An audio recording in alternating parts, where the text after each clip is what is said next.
Chase Scalia, I don't always offer the players a chance to make an opening statement. It's usually coach starting, but while we're waiting, if there's anything you'd like to say before we open up the floor.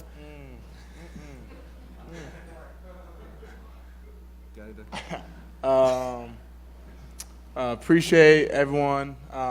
Speaking to my family, my friends, everyone who supported me throughout the years to get me to this point. For a long time, something like this was a dream. It was something that was a dream that couldn't be reached. But I hope I'm an example and live an example of someone of if you just keep on dreaming, then that dream will come true. So. Yep. Not bad. Coach, whenever you're set, we'll give you a chance for an opening statement, then we'll open the floor as well. I'm ready. All right. I'm just so proud of our football team, my staff and coaches. 2019 will be one that I'll always remember for a group of guys that just loved to play the game. They had such a strong brotherhood. They did not listen to what the naysayers had to say about them, the negative tone, the negative people out there. All they cared about was playing the game. It was clean. It was about competing, always looking to better themselves. Even this week, Notre Dame's not ready to play. They use that as another form of motivation to show people wrong. You just read this team wrong. And it's just so satisfying that this group has been rewarded with 11 wins because they have thought only about their teammates and how they can work to get better each and every day. So they overcame adversity, lived the life lessons of it. They're not perfect. They never pretended to be perfect and never wanted to be, but always strive for excellence. So I'll always remember this group as a special group. All right. Raise your hand. We'll get a mic to you to ask questions. We'll start up in the front right. First of all, Chase, great opening statement to give Coach time. But, Coach, this question's for you. Would you say that this is the most complete performance of your 11 wins? And if so, how great is it that you got it to happen the final game?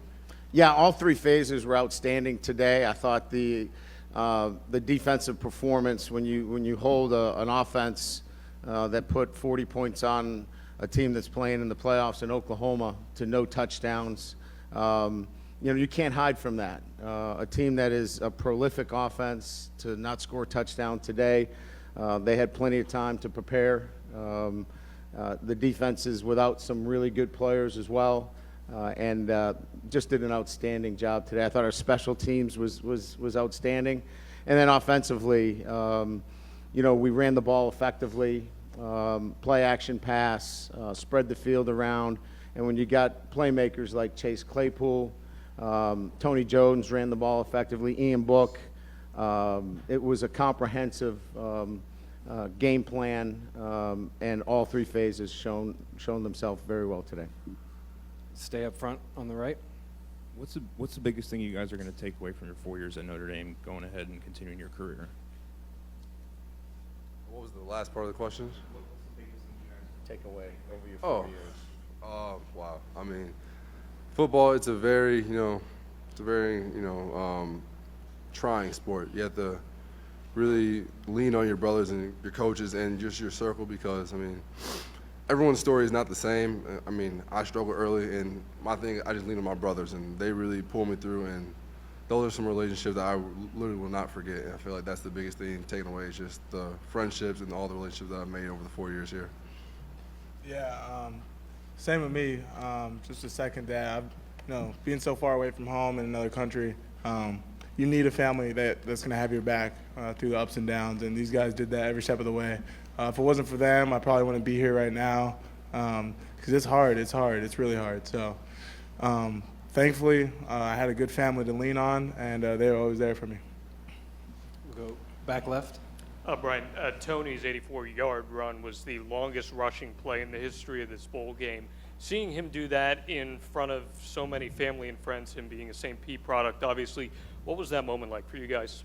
It was exciting. Yeah, it was the culmination of putting together a running plan that when you see it hit and then you see him go the distance, because he's been talked about as, a guy that doesn't have the ability to, take you over the top. But you saw him today break down the sideline and have the longest run in Notre Dame Bowl history as well. So, another record that will probably not be given enough credit to a guy.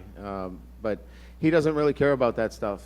He was just excited about the ability to, run the ball today effectively, and he ran physical and did what he normally does, help us win. We're going back right. Yep. Brian, this was a team that could have mailed it in, being disappointed not going to the Orange Bowl. You have two guys sitting up there that could have skipped this game. Sure. When did you know that your team was dialed in and was going to take the opportunity seriously? After the Virginia Tech game. We knew that the way they played against Virginia Tech, after the Michigan game, what the identity was of this group and who their character was and truly who they were as a football team. And that was the case each and every week. They didn't complain about what they didn't have. They knew what they had, and that was they had each other and a chance to play another game together. It wasn't, we had our fan base complaining about where we were going. We were happy. We love Orlando. Every time we come back here, we have a great experience. And our guys were never into anything but having another chance of playing. And so that happened at Virginia Tech, and it was the next week. I remember Chase being so excited at the Duke game. We're playing, it was freezing cold. It's an 8 o'clock game. I think halfway through it, there was nobody there, right? And these guys are just excited like kids to play the game. And that's when you knew you had a special group of guys that just wanted to play the game. A half-mile walk to your locker room, too. Yeah, it was a long walk, too. They didn't care. In terms of, this game was strength versus strength, their passing game against your pass defense. What gave you confidence that you were going to win that battle? Well, we are who we are. All year we've been stingy in the passing defense efficiency, and we felt like we were going to be in a good position as long as we rerouted and did some good things, and we did. Clark did a great job with the linebackers, getting in passing lanes and making it difficult. And again, our pass rush is so effective because you're never getting settled, and that's been who we are all year. So I didn't think we were going to be somebody different. Because we go against our defense all the time, and I know how difficult it is for us to, throw the football against them. What was your big picture offensive game plan, and then your evaluation of what Tommy Rees did in accord with that? I thought it was well orchestrated. Anytime you can go direct snap, play action, and hit a wide open tight end, I think that's a unicorn today in college football. The ability to run the football downhill, synced up with play action, then the ability to spread the field, take shots down the field, get the ball into the right guy's hands, 83's hands, find matchups that work for us.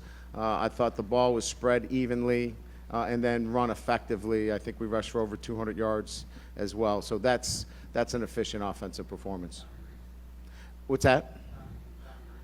Yeah, I think everybody on the offensive side of the ball did a really good job, including Tommy. Couple rows up on the left. Brian here. When you think about the totality of the season, getting to 11 wins, maybe more importantly, finishing with 6 victories in a row, how would you rate this year overall among the ones you've coached here? Well, there's anytime you win 11 games, that's an outstanding football season. Everybody measures it by, there's only one team that can win a national championship. I can measure it by what our kids did at the end of the season, and that is they got back up, they went out and competed, and overcame adversity. As a football coach, you hope that they are able to take away life's lessons, and all these kids that are sitting here and in that locker room are going to be able to take away what it's like to overcome adversity.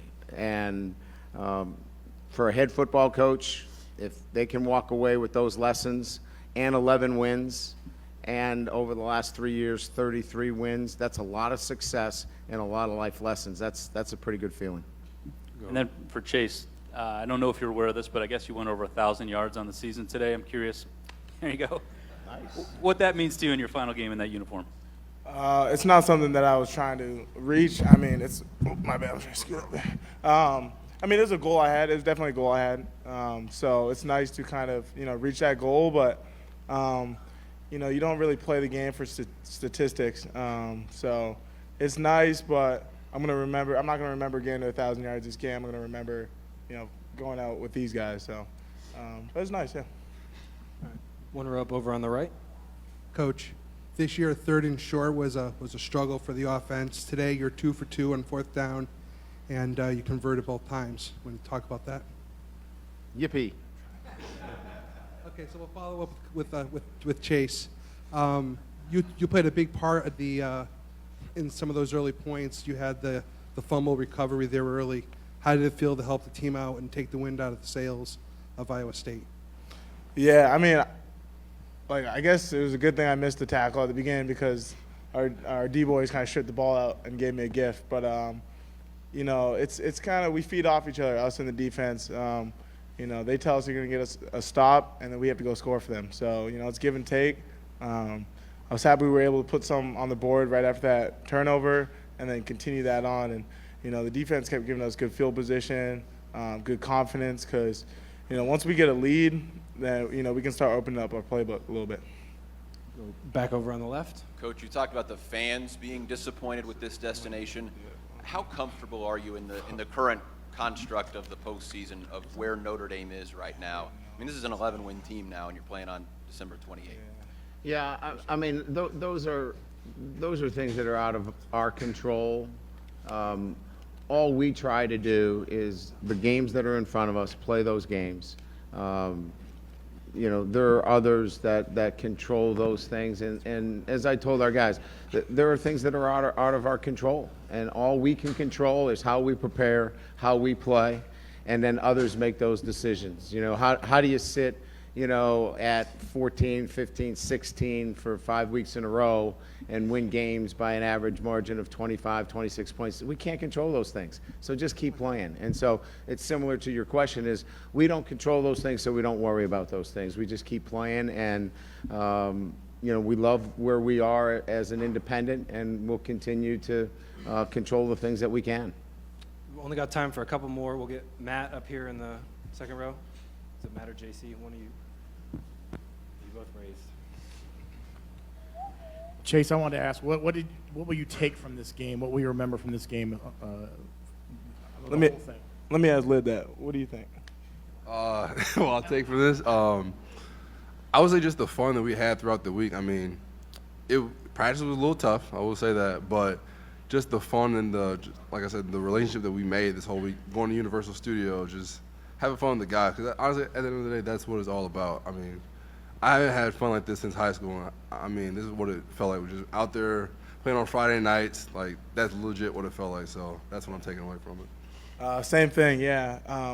When it's your last year and your last ride with the guys, you do stuff and you're like, wow, that's the last time ever I'm going to be able to do that. So then you really cherish it. So every little thing we did, from going to Shake Shack, going to Universal, doing everything that we did, Best Buy, it was really special because, you're not going to get those moments back. And when you're a senior and it's your last time, you understand that and you realize that, so you cherish it a little more. And that's the point that I was making earlier with this group. There's such a mature group that you can allow them to go out and enjoy the Camping World Bowl and the experience. They didn't have a curfew per se on the first night here. And they went out and enjoyed themselves because they're mature and they made good decisions. And they came back the next day and, they had to work. I mean, they had to work hard. And the next day they worked even harder because they wanted to be able to do everything. And that's why it's been so enjoyable for me to coach these guys because they know they have a responsibility. They want to enjoy the experience because they've earned it. But they also have to come back and they have to put in the work and they have to put in the time. And that's why they will be great representatives of Notre Dame as they move past this. Final question, center left. Coach, to your left. your left. From beginning to end, with the forced fumble and the sack, Jeremiah Wusu-Koromoa made game-changing plays. Where has his growth been the greatest from starting the season as a rookie Rover? Where he's getting lined up. We're getting him lined up. He's just an explosive football player. I think we would all understand that Jeremiah is, we love him. His personality is infectious. He gets to practice now, about 15 seconds before the horn. So we're making great progress there. But you can see his physical ability is real, his suddenness. He's you got to factor him in when you're game planning. He's loved by all of our players, and the ceiling is great for him as he continues to learn our defense and continues to grow. So he's changed a little. Yeah, he's changed a lot. He's getting better. I think he is a guy that I think all of our players really, really enjoy being around. Gentlemen, thank you for your time. Congrats on an incredible season.